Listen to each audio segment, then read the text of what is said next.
Hi there, I'm Sarah White with ourdailycraft.com, and today I'm going to teach you how to knit a garter stitch washcloth. This is a really great project for beginners.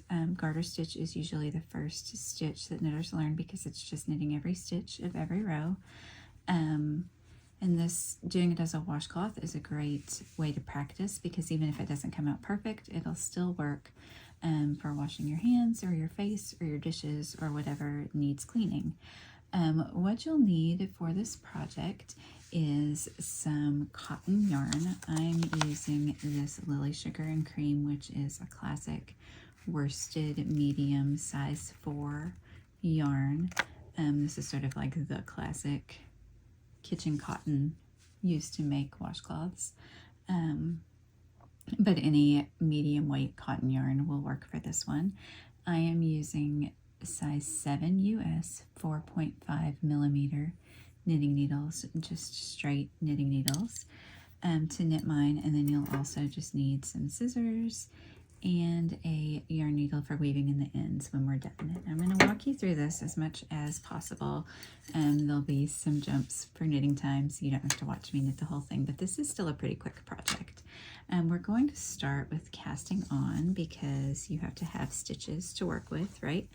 And the way that I love to teach new knitters to cast on is known as the knit cast on, which is perfect for new knitters because it also allows you to learn how to form the knit stitch at the exact same time as you're learning how to cast on. So you're that much ahead of the game when you're ready to start actually knitting your project. Now I've been hunting around here to find the middle of the ball rather than working from the outside just because it'll pull a little more easily while I'm demonstrating, but you can work with whatever end is handy for you.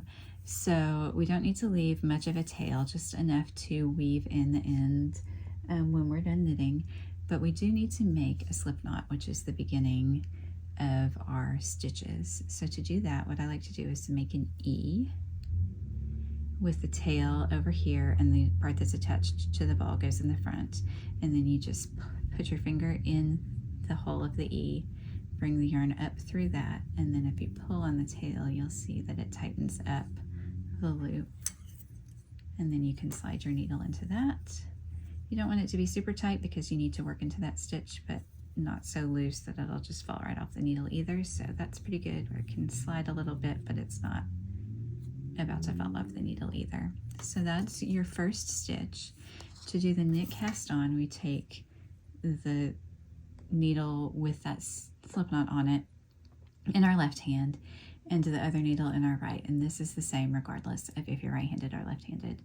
And then you take the right hand needle and you go into the stitch from the front to the back and behind the needle. Then you make sure you're not working with the tail end, right? You want the end that's attached to the ball. I'm going to pull out just a little bit more to make it easier. And you take that yarn and you take it up from behind the needle in the back and loop it across that needle and down behind the needle with the loop on it. Then you hold onto the working yarn and push the needle from the back to the front, and then you kind of loosen that loop so that you can bring it up and slide it onto the left hand needle. You might need to tighten it just a little bit, and then you've got 2 stitches. So let's do that again. We're going to go from the front to the back, take the yarn over the needle in the back, push that needle up to the front, and then take the loop and put it back on the left hand needle. If you're left-handed and you want to try this with the yarn in your left hand, it's the same. You just have the yarn in your left hand instead of your right hand. So we're going in from the front to the back, and then the yarn's already there, so you just kind of just drape it over. Oops. Doing it super slow is a little hard to keep everything under control, but I got it there. Okay, so you just loop it through, and then you push that to the front and put the stitch on the needle. Let's try that again. Drape the thread over Oops.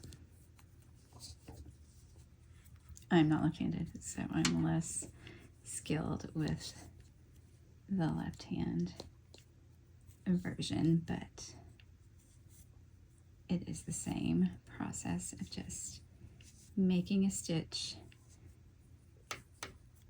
and pulling it over and putting it back on the left hand needle.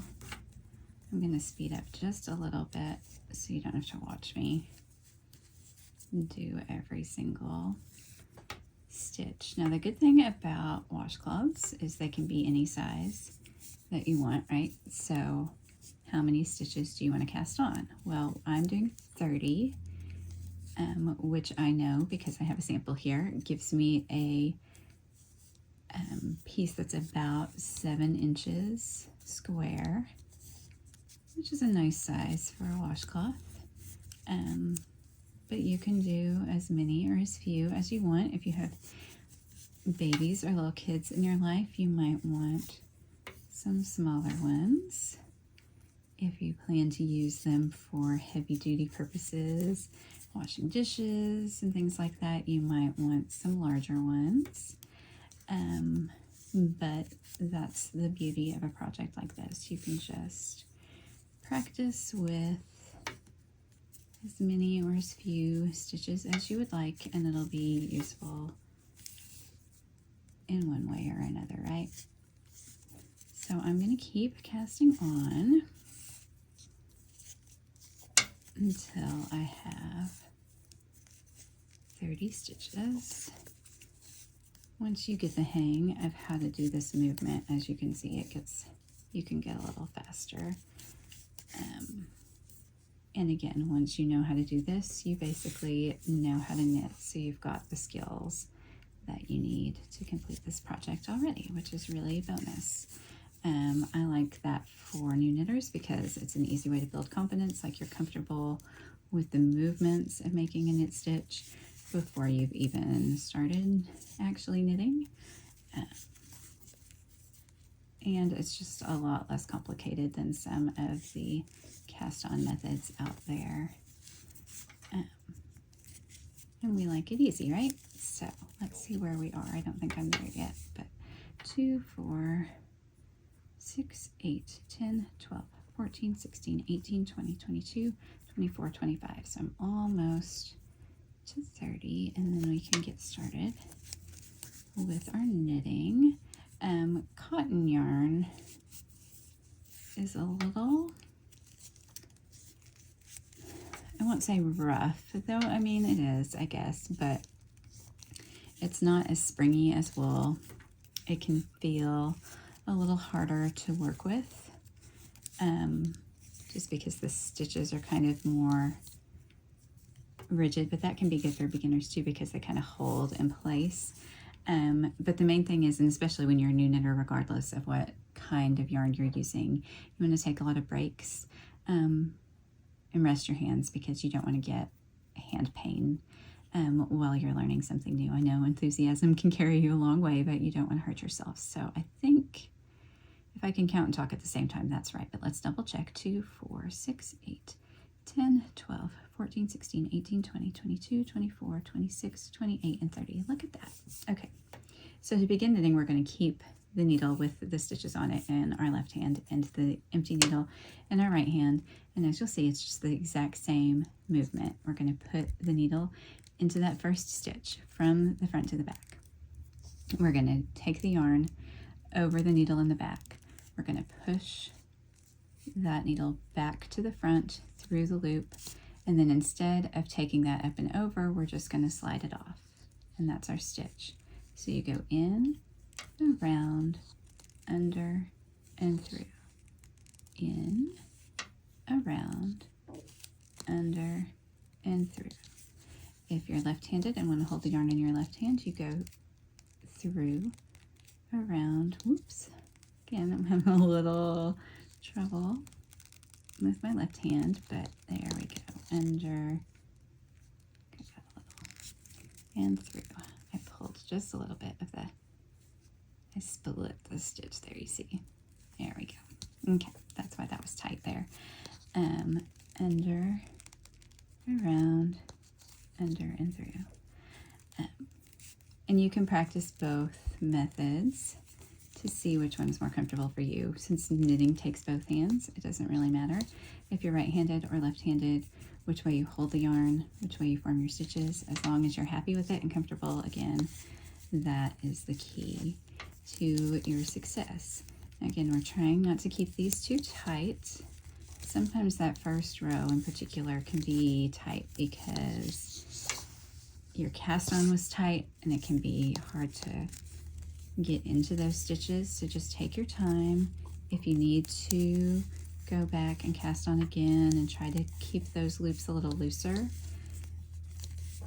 do so, because you're not going to want to fight your yarn if you can avoid it. So I'm just working my way across, and obviously you probably won't be this fast when you start, and that's totally fine. The key is just getting the rhythm and forming the stitches as best you can. And again, not too tight, not too loose, just making the stitches all the way across the row. And we're almost there. And then when you get to the end, you will see you have a full needle in your right hand and an empty needle in your left hand. So what we're going to do next is switch them back. Put the full needle in your right hand, in your left hand, the empty needle in your right hand, and we just start again.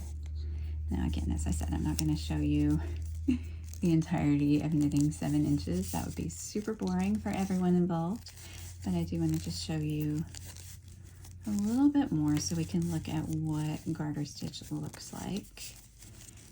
You can see these bumps already forming on the fabric. And the bumps are actually the back of the knit stitch. The front of the knit stitch looks like a V.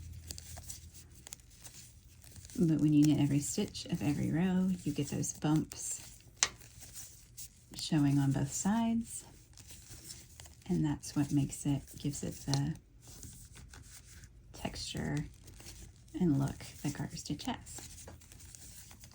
So again, I'm going pretty fast here, just because I'm trying to get to the end of the row and show you what that looks like. But you will take your time, you will take lots of good rests, and knit every stitch of every row, just as we've established here, and we're aiming for square. So when you've got a little bit of length, you'll be able to better judge what your width is going to look like. See here, you can see the V's of the first row and the bumps of the second row, and you see how on this side, this is our cast on edge, and the bumps again. And that's what makes, that's like right here on this already stitched washcloth. You can see the V's if you look close, but the dominant feature is the bumps. I'll come back to you when I have knit the rest of mine, but one good thing you can try when you're knitting, if you want to see how close you're getting to square, pretend there's a needle up here. We're going to fold the cast on edge up to the needle, and when it makes a right angle triangle, that's how you know you've got a square.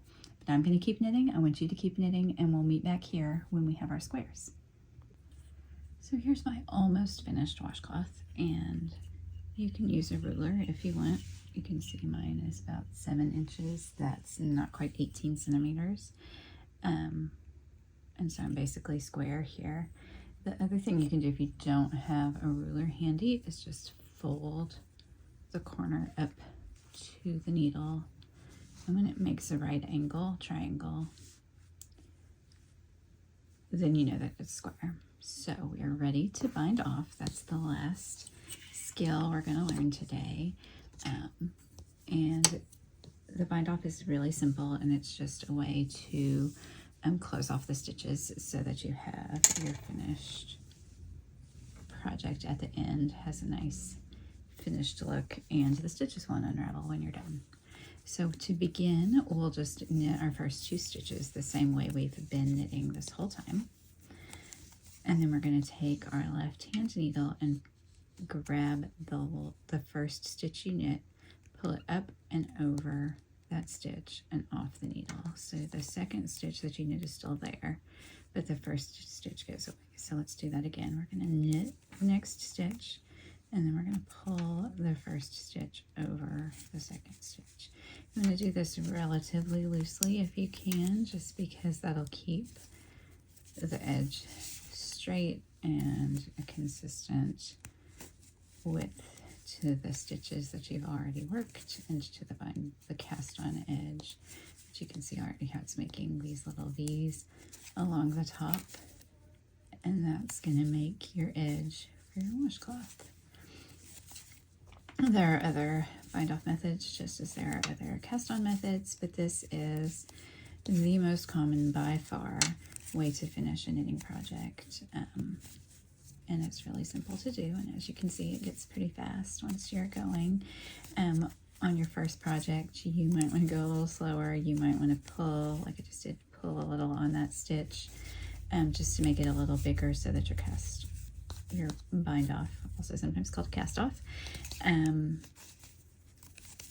is a little looser, you know, that your stitches aren't getting super tight on your needle, just to keep that flexibility in the finished edge. So I'm going to go ahead and finish binding off here, and then show you how to finish the ends of the yarn so that you have a totally finished washcloth. Also here, if you were knitting with the yarn in your left hand, you'd do the same process, just with the yarn in your left hand. It's the same knit stitch that you've been doing this whole time. You're just pulling one stitch over the other to finish it off. Okay, we're almost to the end here. We're going to keep working the same stitch until there's just the one stitch left on the right hand needle and no stitches on the left hand needle. And then we're going to cut the remaining yarn, again leaving a tail. Got my scissors here. I'm just going to eyeball, but you know, 6 inches or so is a good length to leave. And then you can just pull on that stitch to finish it off, and that finishes that last one. The bind off is a little stretchy. It looks the same width as my cast on edge. And now we just have these two tails we need to deal with. So what you do for these is called weaving in the ends. We're going to start with the bind off just because it's here, and I have a yarn needle. This is sort of an absurdly large yarn needle, but it will help you to see what we're doing. You just thread the yarn onto the needle. Because there's this kind of weird loopy at the end there, I'm gonna go ahead and just take my needle through a couple of stitches on the very edge there, and that kind of helps to tighten up that last stitch. And then the goal here is just to make this end secure and not obvious in the project. So we're gonna just go through and follow the stitches for a few, in and out of the stitches. You can also go up into the next row. It'll be a little more visible where you're changing, but it's helpful to kind of go a couple different ways in different directions, up and down. You just want to do that through a few stitches. You can also stitch through a stitch, so you can see where I'm like piercing through the yarn itself. Can help to make it a little more secure. And we're going to slide it off the needle. I like to stretch it just to make sure that all those stitches are sort of even tension with the fabric of the knitting. And then we're just going to trim this off as close to the stitches as we can. And just to finish off real quickly, I'm going to show you again on the other side, but it's the same. You can go into the cast on edge, you can go into the stitches themselves. I do like to weave in ends on the same side of the work, so you see that I didn't flip it over. There's not a front and back to garter stitch, but you could consider this the back because the ends are woven into it, but they're not super visible when you're finished. You can see I'm having a little bit of trouble because my needle's so long, but if you use a shorter needle, this will be a little easier for you. And again, we're just going to stretch a little bit to make those stitches kind of disappear, and then you can see it a little bit, but it's not super obvious. And there we have a nice little garter stitch washcloth. Whether this is your first knitting project or you're using this as a refresher, it's a great little project for practicing the knit stitch and all the basics that you need to know to knit more complex projects. If you enjoyed this one, I hope that you'll like and subscribe. You can also head to ourdailycraft.com for the written pattern and subscribe there for other updates. Thanks so much. Have a crafty day.